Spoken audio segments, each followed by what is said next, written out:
अस्सलाम वालेकुम वरहमतुल्लाहि वबरकातुहू। ताज इंस्टीट्यूट ऑफ इंफॉर्मेशन टेक्नोलॉजी की जानिब से मैं आपका टीचर अजीज़ुल्लाह ताज हाजिर हूँ। जैसे कि स्टूडेंट्स आप लोगों को इल्म है कि ऑटो कैड हम पढ़ रहे हैं और आज उसका है लेक्चर नंबर 5। लेक्चर नंबर 5 में हमारे पास है आज फंक्शनल कीज़ और उसका इस्तेमाल, यानी कि functional keys and it's uses.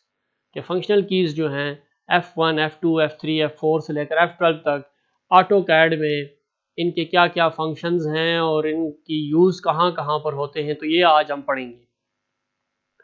सबसे पहला है हमारे पास F1 हेल्प की, जिसको कहा जाता है this command is use for help, कि इसको हेल्प पर्पस के लिए यूज़ किया जाता है। हर सॉफ्टवेयर में तकरीबन ये हेल्प कमांड होती है। जैसे कि आप लोग यहाँ पर देख रहे हैं, ये हेल्प यहाँ पर ऑप्शन आ रही है, यहाँ पर ये हेल्प लिखा हुआ है और कीबोर्ड से आप हेल्प F1 का बटन भी आप प्रेस कर सकते हैं। F1 का बटन आप प्रेस करेंगे तो ये इस तरह की विंडो आएगी और इसमें आप यहाँ पर सर्च में आप कोई भी आपका क्वेश्चन अगर है, किसी भी चीज़ के हवाले से आप सर्च करना चाहते हैं तो आप यहाँ पर लिखेंगे तो ये आपको ऑटो कैड उसके बारे में कंप्लीट डिटेल मालूमात आपको देगा। ऑफलाइन हेल्प भी है और ऑनलाइन हेल्प भी है, तो ये दोनों आप इसमें यूज़ कर सकते हैं। नेक्स्ट की हमारे पास है F2। F2 है, इसको कमांड प्रॉम्प्ट हिस्ट्री कहा जाता है। It shows details with angle and also all the commands applied during work, यानी कि आपने जितनी भी कमांड्स वगैरह अप्लाई की हैं अब तक, वो सारी जो है ना ये आपको एक हिस्ट्री में शो करके देता है। ठीक है, ये यहाँ पर हम कोई भी कमांड, मिसाल के तौर पर मैं यहाँ पर लाइन की कमांड यूज़ करता हूँ, मैंने लाइन की कमांड यहाँ पर यूज़ की, फिर मैं रेक्टेंगल की कमांड यूज़ करता हूँ तो ये रेक्टेंगल मैंने यूज़ की, फिर सर्कल की कमांड मैंने यूज़ की। अब मैं इसकी पूरी हिस्ट्री अगर देखना चाहता हूँ तो F2 का बटन आप प्रेस कर दें तो ये आपको देखें पूरी हिस्ट्री आपके सामने आ जाएगी कि अब तक आपने जूम की कमांड यूज़ की है, लाइन की कमांड आपने यूज़ की है, रेक्टेंगल की कमांड आपने यूज़ की है, सर्कल की कमांड आपने यूज़ की है। दोबारा F2 आप प्रेस कर देंगे तो ये जो कमांड प्रॉम्प्ट हिस्ट्री है ये ऑफ हो जाएगी। तो F2 जो है ये कमांड प्रॉम्प्ट हिस्ट्री के लिए इसको इस्तेमाल किया जाता है। F1 हेल्प के लिए, F2 कमांड प्रॉम्प्ट हिस्ट्री के लिए। थर्ड फंक्शन है F3, इसको ऑब्जेक्ट स्नैप कहा जाता है। This function use for short drafting options. जितने भी हमने लास्ट लेक्चर जिन्होंने नहीं देखा वो अगर उसको देख लें, पढ़ लें, सीख लें, तो उसमें हमने कंप्लीट डिटेल में हम ये चीज़ें पढ़ी थी। F3 ऑब्जेक्ट स्नैप्स किसको कहा जाता है। ठीक है, मिसाल के तौर पर आप एल इंटर प्रेस करते हैं तो ये and point, nearest, mid point, ये जो सारी चीज़ें जितनी भी ये शो हो रही हैं ये सारी की सारी ये F3 से हो रही हैं। F3 आप ऑन करेंगे, ऑफ करेंगे तो ये, और शॉर्टकट की इसकी यहाँ पर माउस से जो है ना आप करना चाहें, ये स्टेटस बार में नीचे यहाँ पर मौजूद है, इसके ऊपर क्लिक कर देंगे तो ये देखें ओ स्नैप ऑफ हो गया और दोबारा आप इसके ऊपर क्लिक कर देंगे तो ओ स्नैपिंग इसकी ऑन हो गई है। अगर आप वो विंडो के थ्रू आप करना चाहते हैं तो DS इंटर आप में जाएं। ठीक है, DS कमांड आपने इंटर करनी है और वहाँ पर देखेंगे ऑब्जेक्ट स्नैप्स, ये आप लोगों ने पढ़ा देखा होगा जिसमें हमने F3 और F11 को दोनों मिला के पढ़ाया था आप लोगों को कि and point, mid point, centre point, जो आपका यहाँ पर ऑप्शन टिक नहीं लगा हुआ, चेक नहीं हुआ, उसको चेक करें ताकि आपको ड्राइंग शीट में एंड पॉइंट भी नज़र आए, मिड पॉइंट भी नज़र आए, नोड भी नज़र आए, क्वाड्रेंट भी नज़र आए। ये सारी जितनी भी ऑप्शंस हैं, ठीक है, हमने इसको ट्रैफिक सिग्नल से मुखातिब किया था। F3 को आपने हमेशा इसको ऑन रखना है क्योंकि जब भी हम वर्किंग कर रहे होते हैं, मैंने कोई रेक्टेंगल बनाना है मिसाल के तौर पर तो REC करूँगा तो मेरे लिए बनाना बड़ी ईजी है। यहाँ पर ये रेक्टेंगल से मैं यहाँ एंड पॉइंट से मैं शुरू करूँगा तो यहाँ पर देखें मैं बना सकता हूँ यहाँ पर, और अगर मिड टू मिड मैंने कोई लाइन लगानी है तो L इंटर मैं प्रेस कर दूंगा तो ये देखो मिड पॉइंट आ रहा है यहाँ पर, तो इस मिड से लेकर इस मिड तक मैं यहाँ पर लाइन भी लगा सकता हूँ। तो ये जितने भी सिग्नल्स आ रहे हैं इसको ऑब्जेक्ट स्नैप्स कहा जाता है। ठीक है, यानी कि 2D में आपने जो भी आपको स्नैपिंग करनी है, ऑब्जेक्ट स्नैप्स ऑप्शंस आपको ज़रूरत हो तो आप माउस से यहाँ से भी और कीबोर्ड से भी आपने F3 का बटन प्रेस करना है, इससे ऑफ भी होगा, ऑन भी होगा। अब दूसरी जो इसी से मिलती जुलती है लेकिन वो 3D के लिए है, वो है F4 है, उसको 3D ऑब्जेक्ट स्नैप कहा जाता है। ठीक है, दिस ऑप्शन, यानी कि ये जो ऑप्शन है ये ऑब्जेक्ट स्नैप यूज़ होती है ऑटोकैड 3D में, यानी कि 3D में आप जब जाते हैं अब मैं इस प्लान को अपने 3D में कन्वर्ट करता हूँ, ठीक है, क्योंकि अभी तो आप स्टार्टिंग बिल्कुल 2D पढ़ रहे हैं, स्टार्टिंग है हमारी, लेकिन मैं इसको अगर 3D में कन्वर्ट करूँ, अपना ये जो पूरा वर्क स्टेशन है मैं अपना 3D या भी ड्राफ्टिंग एंड एनोटेशन के ऊपर है ना, तो मैं इसको 3D बेसिक्स पे अगर मैं इसको कन्वर्ट कर दूं अपने पूरे इस प्लान को, तो ये देखें ये ऊपर बार्स वगैरह आप लोग देख रहे हैं सारी की सारी ये चेंज हो गई हैं इसके ऊपर। तो अब मैं चलता हूं अपने होम बटन के ऊपर, मैं यहाँ पर क्लिक कर दूं तो ये देखें मैं 3D में कन्वर्ट हो गया हूँ, 2D से मैं 3D में चला गया हूँ। ये साइड पे यहाँ पर कस्टम व्यू भी आ रहे हैं, यहाँ से आपने क्लिक कर देना है SW आइसोमेट्रिक के ऊपर। ये 3D के सारे एसेंशियल्स हैं, ये हम आगे जाके 3D में पढ़ेंगे। अभी सिर्फ हम इसको समझना चाह रहे हैं कि ये 3D ऑब्जेक्ट स्नैप कहाँ कैसे और यूज़ होती है। ये 2D वायर फ्रेम की जगह मैं यहाँ पर कॉन्सेप्चुअल यूज़ करूँगा। और यहाँ पर देखें मैंने अभी एक बॉक्स बनाना है, यहाँ रेडीमेड ऑब्जेक्ट्स भी हैं, यहाँ से मैं एक रेडीमेड ऑब्जेक्ट ले रहा हूँ। यहाँ पर देख लें आप, ये मैं ले रहा हूँ, यहाँ एक सर्कल भी होगा, सिलेंडर भी है, तो ये देख रहे हैं आप। तो ये देखें अब यहाँ पर F3 तो नहीं चलेगा, ठीक है, यहाँ पर अब F4 है, ठीक है, मैं F3 को ऑफ कर रहा हूँ और F4 देख लें तो यहाँ पर लिखा हुआ बाकायदा आ रहा है, आप लोग नीचे ये कमांड प्रॉम्प्ट हिस्ट्री में आप देख लें कि यहाँ पर 3D ऑब्जेक्ट स्नैप जो है यहाँ पर आप लोगों को नज़र आ रहा होगा, ठीक है। F4 में प्रेस कर रहा हूँ, देखें 3D object snap of, F4 दोबारा प्रेस कर रहा हूँ तो ऑन। अब देखें यहाँ क्या आसानी होगी, अब मैं कोई भी एक और सर्कल मैंने बनाना है तो यहाँ देखें मुझे कितनी आसानी होगी, देखें सेंटर पॉइंट इसका बाकायदा आ रहा है 3D में। 3D में आपको ये चीज़ें मुहैया हो रही हैं कि सेंटर पॉइंट आपको देखें, आप इजीली कोई भी चीज़ आप ड्रॉ करना चाहें यहाँ से यहाँ तो आप इजीली ड्रॉ कर सकते हैं। यहाँ पर बाकायदा मेंशन भी है 3D ऑब्जेक्ट स्नैप उसी ड्राफ्टिंग सेटिंग्स की विंडो में कि because 3D object snaps can slow the performance it is recommended that you select only the ones you need, यानी कि जो आपको एक ऑब्जेक्ट स्नैप 3D में चाहिए ना बस उसी को आप इख्तियार करें, उसी को आप रखें। मुझे सेंटर चाहिए तो मैंने सेंटर रखा, वर्टेक्स चाहिए तो वर्टेक्स आप क्लिक कर दें तो ये देखें आप एल इंटर प्रेस करेंगे तो अब आपको सबके वर्टेक्सिस नज़र आएंगे, देखें 3D के अंदर हैं लेकिन मुझे वर्टेक्सिस सबके नज़र आ रहे हैं, तो यहाँ वर्किंग करनी हमारे लिए और ज़्यादा ईजी हो जाती है। अब मैं दोबारा अपने इसी पूरे प्लान को 2D में कन्वर्ट करना चाहता हूँ, ठीक है, तो पूरे अपने प्लान को 3D में कन्वर्ट करने के लिए 2D में लेकर जाने के लिए सारा कुछ यहाँ से भी आप कर सकते हैं, यहाँ से भी। सबसे ज़्यादा ईजी यहाँ पर यह है कि ड्राफ्टिंग एंड एनोटेशन के ऊपर मैंने क्लिक कर दिया तो यह पूरा प्लान मेरा इसके ऊपर कन्वर्ट हो गया। और यहाँ से हम आ जाते हैं SW आइसोमेट्रिक से, मैं इस पर क्लिक कर दूंगा टॉप पे और यहाँ कॉन्सेप्चुअल से मैं क्लिक कर दूंगा 2D वायर फ्रेम पे। तो ये अब आप कंप्लीट 2D में शिफ्ट हो गए हैं। ये हम पढ़ेंगे इंशाल्लाह ताला। पहले तो दुआ करें कि कामयाबी के साथ हमारा 2D एंड हो जाए, फिर 3D जब हम स्टार्ट करेंगे तो 2D से 3D में कन्वर्जन वो मैं बताऊंगा आप लोगों को, 3D से 2D में, तो ये वहाँ पर जो है ना ये सारे ऑप्शंस हम पढ़ेंगे इंशाल्लाह ताला। तो F1 हेल्प की हो गई, F2 कमांड प्रॉम्प्ट हिस्ट्री हो गई, ठीक है, F3 ऑब्जेक्ट स्नैप, ये हम लास्ट जो लेक्चर है हमारा, लास्ट जो प्रीवियस वीडियो है हमारी लेक्चर नंबर 4 उसमें हमने डिटेल के साथ ये हमने पढ़ा था ऑब्जेक्ट स्नैप्स। और F4 ये है 3D ऑब्जेक्ट स्नैप्स के 3D में ऑब्जेक्ट स्नैप्स कैसे यूज़ करने हैं और उसका इस्तेमाल कैसे होगा। और फिफ्थ है हमारे पास F5 है, इसको आइसोमेट्रिक व्यूज़ कहा जाता है, ठीक है, आइसोमेट्रिक असेंबलिंग में हम इसको इस्तेमाल किया जाता है, ठीक है, हम इसको इस्तेमाल करते हैं कि 2D के अंदर रहते हुए use to convert the views of isometric assembling by pressing F5 key the plans will be converted, ठीक है, यानी कि 2D के अंदर हम मैकेनिकल के पार्ट्स बनाते हैं, आइसोमेट्रिक असेंबलिंग करते हैं, ठीक है, उसके तीन उसके प्लान्स हैं, एक आइसोप्लान टॉप है, एक आइसोप्लान लेफ्ट है, एक आइसोप्लान राइट है। अब वो चेंज कहाँ से होते हैं मिसाल के तौर पर, क्योंकि अभी तो हमारे पास जो प्लान है वो बिल्कुल स्ट्रेट है, ये आप लोग देख रहे होंगे कि एल इंटर मैं कर रहा हूँ ना, अभी देखें मैं या तो ऊपर नीचे लाइन लगा सकता हूँ ऐसे ही है ना, या मैं लेफ्ट राइट लाइन लगा सकता हूँ, ये आपके सामने है, ठीक है। लेकिन अगर हम आइसोप्लान्स का इस्तेमाल करना चाहें तो वो कैसे होगा, ठीक है। F3 आपको पता चल गया, यहाँ पर जो है ना ये F3 हो गई, फिर F4 3D हो गई, ठीक है। अब हमारे पास क्या है यहाँ पर, ये आप लोगों को नजर आ रहा होगा आइसोमेट्रिक ड्राफ्टिंग इसको कहा जाता है, ठीक है। यहाँ पर आप लोग देख रहे होंगे कि तीन यहाँ पर आपको शो हो रहे होंगे, आइसोप्लान लेफ्ट, आइसोप्लान टॉप, आइसोप्लान राइट।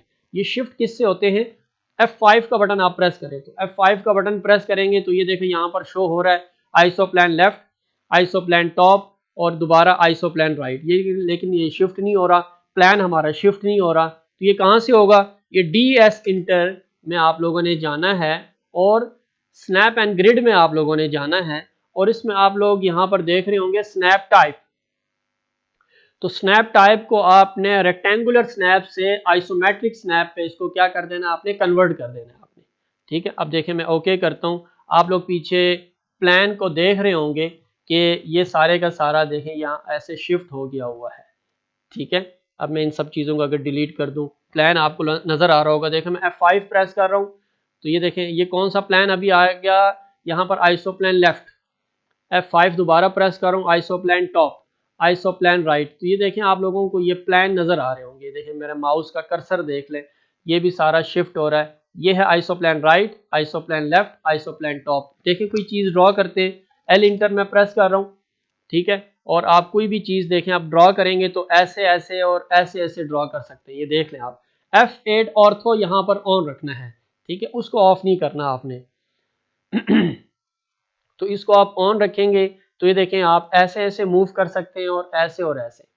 ठीक है, अब इसमें आप कोई भी चीज़ ड्रॉ करना चाहें, ठीक है, मैं पीछे से ग्राफ हटा देता हूँ।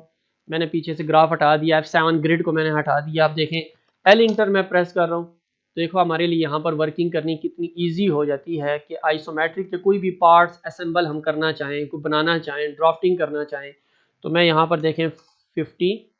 ठीक है, फिर इस एंगल पे आ गया। देखें आपको कोई एंगल्स का कोई यूज़ नहीं करना, आइसोप्लान का ये फ़ायदा है। ठीक है, L इंटर मैंने किया, बस आइसोप्लान टॉप में मैं बना रहा हूँ। 50 मैंने प्रेस किया, फिर डायरेक्शन ये दे दी, 50 मैंने ये प्रेस कर दिया, 50 मैंने ये दे दी। तो ये आइसोप्लान टॉप पे रख के मैंने ये बनाया है। अब मैं दोबारा F5 का बटन प्रेस कर दूंगा तो ये देखिए कौन सा आ गया, अभी हमारे पास आइसोप्लान राइट आ गया। अभी देखिए मैं L इंटर प्रेस कर रहा हूँ तो F3 भी ऑन कर देता हूँ यहाँ से।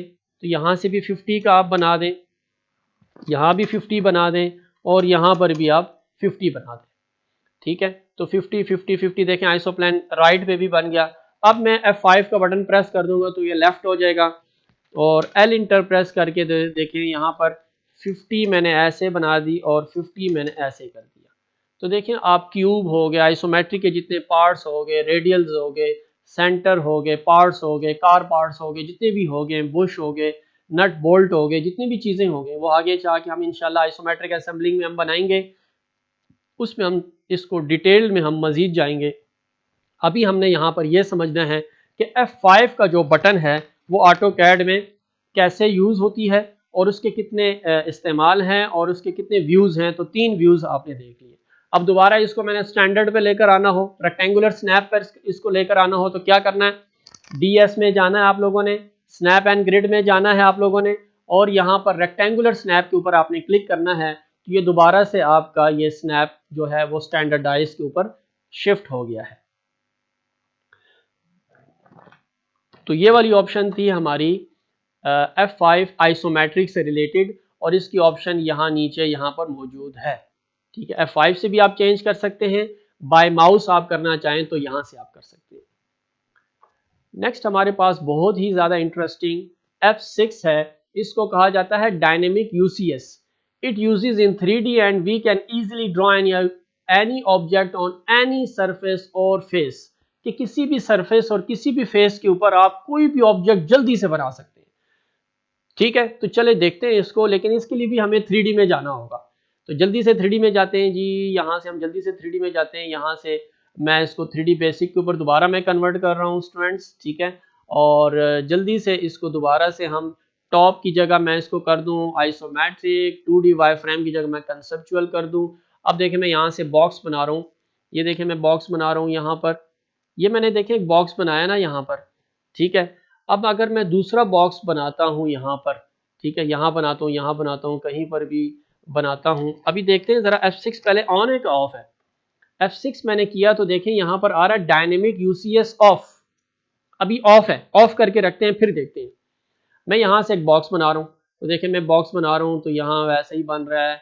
दोबारा बॉक्स बना रहा हूँ तो देखें यहाँ पर भी उसी तरह ही बन रहा है। ठीक है, यानी कि मैं जहां चाहता हूं, मैं कहता हूं इस सरफेस के ऊपर बने, इस फेस के ऊपर बन जाए, ठीक है, लेकिन नहीं बन रहा, वो बस अपने एक ही उस ऑप्शन के ऊपर बना रहा है, ठीक है, जो उसका एक्स और वाई एक्सिस है उसी के ऊपर ही उसको बना रहा है। अब मैं एक रहने देता हूं, बाकी देखें मैं अब F6 को ऑन करके अभी हम बनाते हैं। F6 को मैंने ऑन किया, इसको कहा जाता है डायनेमिक यूसीएस ऑन। अभी आप देखें ज़रा, ये बॉक्स लें, अभी आप लोगों को नज़र आ रहा होगा कि बाकायदा हर फेस, हर फेस जो है अलग अलग बाकायदा सेलेक्ट हो रहा है, ठीक है।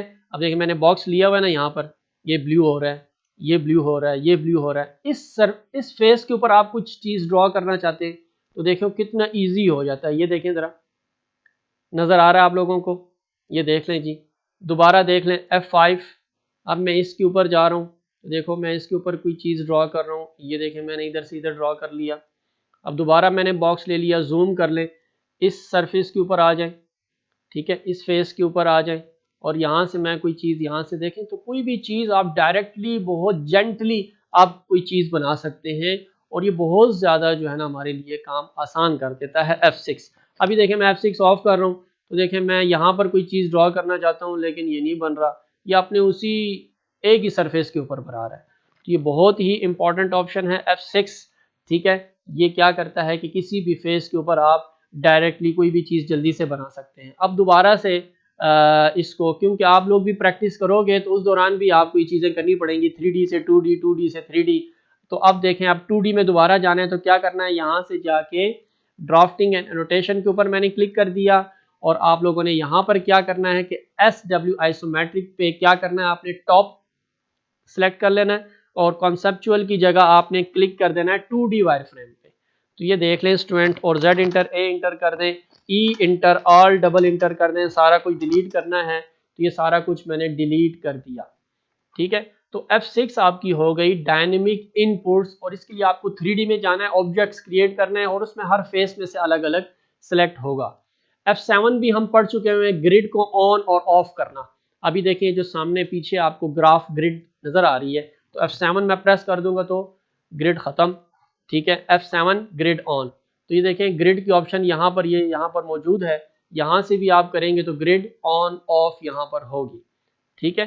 तो ग्रिड ऑन ऑफ की ऑप्शन यहाँ पर आ जाती है।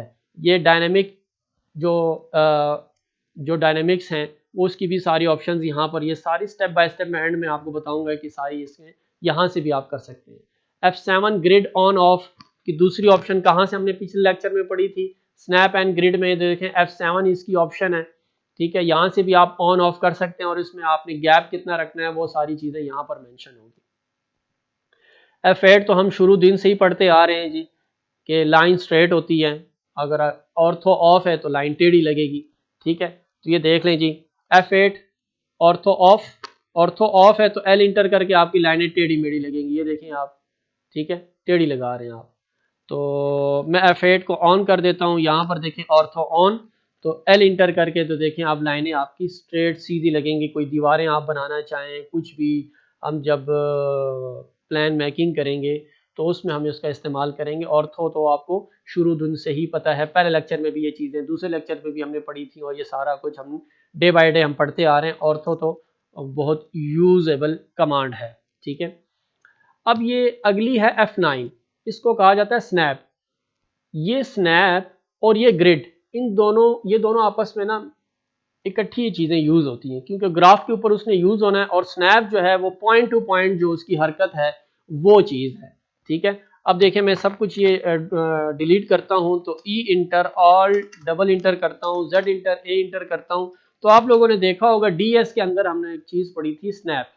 यहाँ पर ये देख लें जी, स्नैप की कमांड है F9, ग्रिड की कमांड है F7, और स्नैप एक्स स्पेसिंग मैंने इसको दी है 1, स्नैप वाई स्पेसिंग मैंने भी इसको 1 दी है, और ग्रिड की भी एक्स स्पेसिंग मैंने 1 दी है, और ग्रिड की भी वाई स्पेसिंग मैंने 1 दी है। जो आप स्नैप की रखेंगे स्पेसिंग वही आपने ग्रिड की रखनी है, ठीक है। तो ये मैंने 1 1 कर दिया। अब आप लोग देख रहे होंगे, तो अब आप यहाँ पर देखें, L इंटर में प्रेस करूँगा तो आप लोग यहाँ पर देख रहे होंगे, तो ये देख लें कि पॉइंट मेरा देखें, माउस मेरा, ये ग्राफ आप पीछे देख रहे होंगे 1 1 पॉइंट के ऊपर मैंने सेट किया हुआ है, और यहाँ पर ये ग्राफ मेरा इस तरह चल रहा है, ये देखें आप, फ्रीली नहीं मूव कर रहा मेरा माउस। तो देखें आप इससे कोई भी चीज़ें ड्रॉ कर सकते हैं, ये देख लें, ये देख लें, ये अब point to point, graph to graph आपका ये जो माउस का पॉइंटर है वो मूव करेगा। अभी मैं F9 ऑफ कर देता हूँ। स्नैप जो है वो मैंने ऑफ कर दिया। अब आप देखें, अब आप देखें, ये देखें, फ्रीली आप बना सकते हैं, पॉइंट टू पॉइंट नहीं जा रहा ये। ठीक है, पिछले लेक्चर में हमने ये भी डिटेल के साथ हमने ये चीज़ पढ़ी थी कि स्नैप का इस्तेमाल कैसे है। ठीक है, तो आज उसकी रिपीटिशन हो रही है कि दोबारा मैं F9 ऑन कर दूं तो ये मेरा जो माउस है, ये देखें पॉइंट टू पॉइंट, ये देखो जगिंग कर रहा है, पॉइंट टू पॉइंट जा रहा है, फ्रीली मूव नहीं करेगा ये। कोई भी चीज़ आप ड्रॉ करेंगे, देखिए मैं पॉलीगॉन ड्रॉ कर रहा हूँ, यहाँ मैंने क्लिक किया, यहाँ क्लिक किया, यहाँ क्लिक कर दिया, यहाँ पर, यहाँ पर और यहाँ पर, यहाँ पर और यहाँ पर मैंने क्लिक कर दिया। तो देखो कितनी जल्दी आपने एक पॉलीगॉन बना दी। ठीक है, F9 को भी फ्री कर दें, ऑफ कर दें, स्नैप ऑफ कर दें, F7 भी ऑफ कर दें, तो ये देखो ये चीज़ें बनानी है आपके लिए। अगर वैसे बनाते तो एंगल्स पे बनाते तो बड़ी देर लगती। ठीक है, तो F7 भी आप ग्राफ रखें सामने। ठीक है, वैसे प्रोफेशनली हम ग्राफ नहीं रखते जब हम प्लान बनाते हैं तो। ठीक है, F7 ये ग्रिड की ऑन ऑफ की कमांड है। F9 जो है ये स्नैप की है कि पॉइंट टू पॉइंट जाए या फ्री मूव करे आपका माउस का पॉइंटर। तो ये स्नैप हो गया। ठीक है, F10 टोटली डील करता है ये एंगल्स के साथ। ठीक है, ये भी पिछले चैप्टर में हमने डिटेल, क्योंकि पिछला जो चैप्टर है हमारा, ठीक है, जिसने नहीं देखा वो जाके देख लें। जो पिछला चैप्टर है हमारा, जो पिछला लेक्चर है वो ड्राफ्टिंग सेटिंग्स के ऊपर हमने बनाई है। ठीक है, क्योंकि हम सीरीज वाइज चल रहे हैं ना, तरतीब के साथ हम चल रहे हैं, तो उसमें हमने F10 डिटेल के अंदर कि किसी भी एंगल पे कोई लाइन हम कैसे लगाएंगे, कि किसी भी एंगल पे हम लाइन कैसे लगाएंगे। क्योंकि अभी यहाँ देखो मैंने L इंटर प्रेस किया ना, अब मुझे कोई एंगल शो नहीं हो रही यहाँ पर। ठीक है, तो F8 में ऑन करूँ तो इधर 0 का एंगल शो हो रहा है। ठीक है, और 90 का शो हो रहा है, और यहाँ पर 180 का शो हो रहा है, 270 का शो हो रहा है, लेकिन दरमियान के जो एंगल्स हैं वो शो नहीं हो रहे। तो उसके लिए हमने क्या यूज़ किया था, DS में जाके, पोलर ट्रैकिंग में जाके हमने कहा था कि पोलर ट्रैकिंग को ऑन करें। F10 इसकी कमांड है। ठीक है, F10 इसकी कमांड है। यहाँ आप एंगल्स बना भी सकते हैं, जिस तरह देखें बने हुए हैं, डिलीट भी कर सकते हैं आप, ये देखें बना भी सकते हैं, डिलीट भी कर सकते हैं, बना भी सकते हैं। यहाँ पर 45 का एंगल बना लें आप, ओके कर दें, तो ये देखें आप L इंटर करेंगे तो देखें 45 के एंगल, ग्रीन लाइन आप लोगों को नज़र आ रही होगी। ठीक है, कि 45 के एंगल पे आप कोई लाइन लगाना चाहें तो कैसे लगाएंगे, देखें हमारे लिए बड़ा इजी हो जाता है। बाकी कोई भी एंगल शो नहीं हो रहा, ये तो जो जनरल 4 एंगल्स है वो तो नज़र आते ही आते हैं, 0 हो गया, 90, बाकी दरमियान का कोई आपको एंगल नज़र नहीं आएगा, देखें यहाँ पर। ठीक है, तो F10 इसका यूज़ है। वैसे इन्होंने यहाँ पर ना बड़ा इजी कर दिया है कि किसी ने कोई एंगल्स में वर्किंग करनी हो तो ये यहाँ पर ऑप्शन है, ये आप लोग देख रहे होंगे यहाँ पर F10। ठीक है, पोलर ट्रैकिंग की जो यहाँ पर ऑप्शन है, कीबोर्ड से भी आप कर सकते हैं F10 ऑन ऑफ, यहाँ से भी आप ऑन ऑफ कर सकते हैं, DS में जाके यहाँ पर पोलर ट्रैकिंग यहाँ से भी ऑन ऑफ कर सकते हैं, एंगल्स यहाँ पर भी बना सकते हैं, और बने बनाई एंगल्स भी यहाँ पर मौजूद हैं। ये देखें, अगर आपको किसी इनमें से जो हैं किसी एंगल्स को यूज़ करना है, जैसे यहाँ पर है 30, 60, 90, 120, तो आप ये सिलेक्ट कर लें।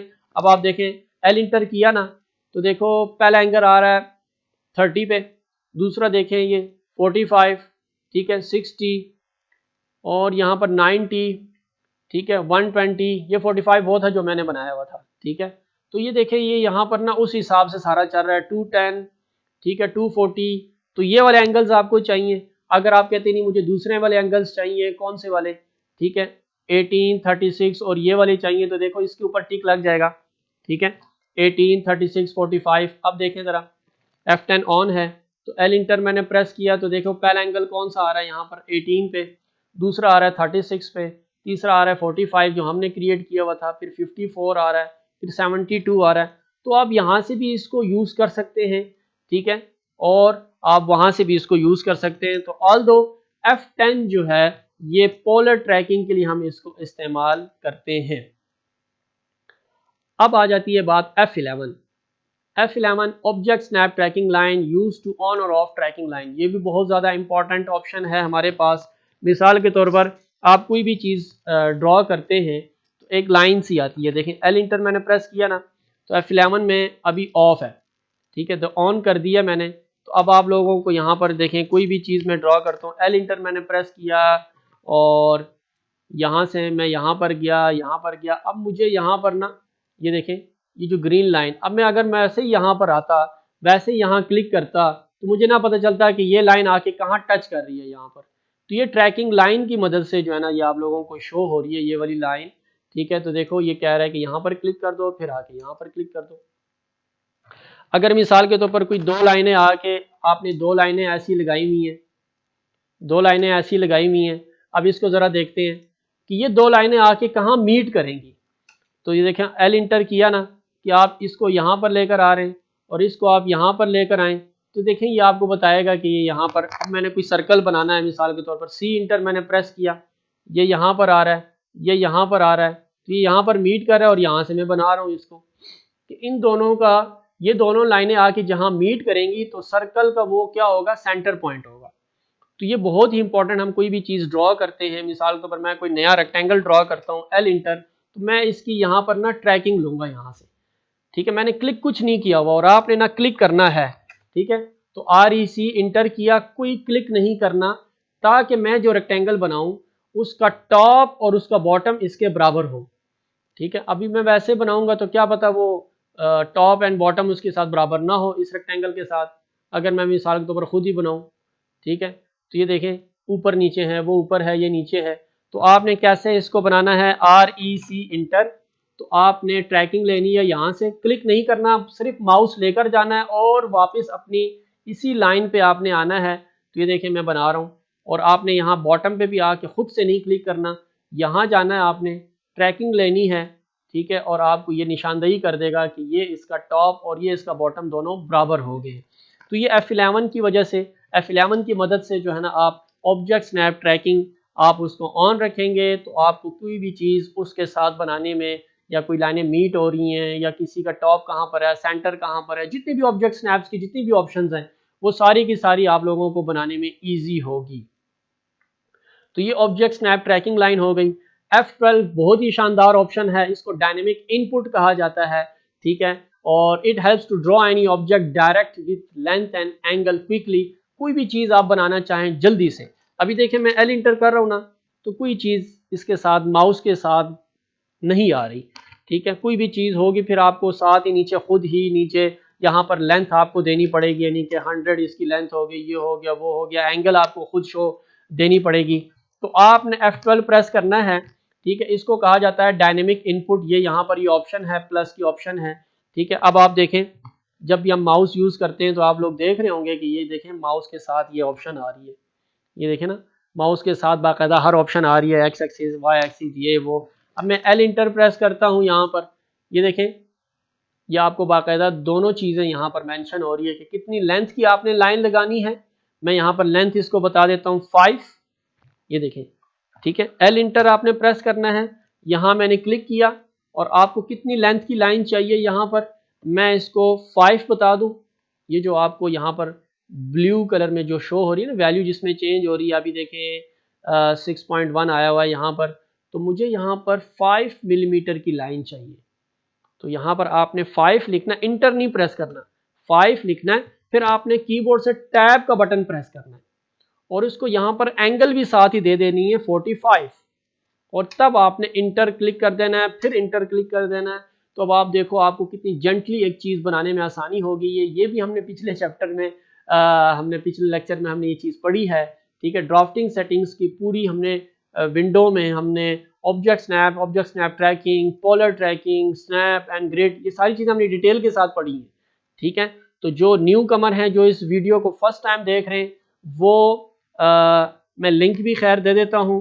ठीक है, और वो इस लेक्चर से जो प्रीवियस लेक्चर है, लेक्चर नंबर 4 ड्राफ्टिंग सेटिंग्स वाली, उसको जाकर कंप्लीट गौर के साथ देखेंगे। तो ये जो फंक्शनल, जो हमारी आज की कमांड्स हैं, जो फंक्शनल कीज़ हैं और उनका जो यूज़ है, वो आपको सही समझ में आएगी। तो ये स्टूडेंट्स आज का हमारा लेक्चर था कि F1 हेल्प की, F2 कमांड प्रॉम्प्ट, वो जो कमांड आ जाती है नीचे से, F3 ऑब्जेक्ट स्नैप, जो हर ऑब्जेक्ट के एंड पे मिड पॉइंट, सेंटर पॉइंट, ये सारी, F4 3D में आपको कन्वर्ट होना पड़ेगा, F4 आइसोमेट्रिक, आपको व्यूज चेंज करनी पड़ेगी। F5 आप चेंज करेंगे तो आइसोमेट्रिक की जितनी ड्राइंग्स है वो आप बना सकेंगे। और F6 भी, ये भी 3D के लिए है कि किसी भी फेस पे से आप कोई भी ऑब्जेक्ट जल्दी से जनरेट कर सकते हैं। F7 ग्रिड हो गई, F8 ऑर्थो है, F9 स्नैप है कि आप ग्राफ में पॉइंट टू पॉइंट जा सकते हैं, ठीक है। और फिर फ्री करेंगे, इसको ऑफ करेंगे तो फ्री हो जाएगा माउस आपका। F10 एंगल्स पे टोटली वर्किंग करता है। F11 object snap tracking line tracking देता है आपको। F12 dynamic input. और ये सारी ऑप्शंस यहाँ नीचे भी यहाँ पर मौजूद है, माउस के साथ भी आप कर सकते हैं। देखो यहाँ पर ये ग्रिड ऑन ग्रिड ऑफ, ये यहाँ पर साथ वाला क्या है, स्नैप ऑन स्नैप ऑफ। ये यहाँ पर देखें क्या, dynamic input F12 on off. ये साथ वाला देखें क्या है, ortho mode on ortho mode off. ये साथ वाली ऑप्शन देखें क्या है, polar tracking on polar tracking off. ये साथ क्या है जी, ये F5 ऑन F5 ऑफ, ठीक है। ये देखें यहाँ से भी आप शिफ्ट हो सकते हैं। एक तो मैंने आपको कहा था कि DS में जाके आपने स्नैप एंड ग्रिड में जाके यहाँ से चेंज होना है, तो डायरेक्टली यहाँ से भी चेंज हो सकते हैं। ये देख लें आप, प्लान शिफ्ट हो सकती है। और यहाँ पर ये देखें, ये आपके पास शो रेफरेंसेस हैं। F10 है, ऑब्जेक्ट स्नैप ट्रैकिंग लाइन है, ये F3 है, जो देखो एक साथ उन्होंने दिए हुए हैं, F3 और F11 ये दोनों साथ साथ हैं। बाकी ऑप्शन साथ साथ हम बाकी बाद में यूज़ करेंगे। और इसकी कंप्लीट डिटेल्स DS के अंदर है, इसके अंदर भी सारी चीज़ें आप लोग कवर कर लेंगे। Snap and grid, polar tracking, object snap, 3D object snap, dynamic input, ये सारी हमने, क्विक इनपुट, ये सारी चीज़ें आज हमने पढ़ी हैं। उम्मीद है आपको आज का जो हमारा लेक्चर है वो पसंद आया होगा। इसको अगर पसंद आया है तो इसको लाइक करें, कमेंट करें, और कोई भी क्वेश्चन है तो आप पूछ सकते हैं, आपको इंशाल्लाह जवाब मिलेगा। और इसको शेयर करें ज़्यादा से ज़्यादा लोगों तक। और सब्सक्राइब नहीं किया तो इस चैनल को हमारे सब्सक्राइब करें, ताकि ऑटोकैड की हर नई आने वाली वीडियो आप तक जल्दी से पहुंच जाया करे। और अपने मेंटोर अजीज़ुल्लाह ताज को दीजिए इजाज़त। अल्लाह हाफिज़।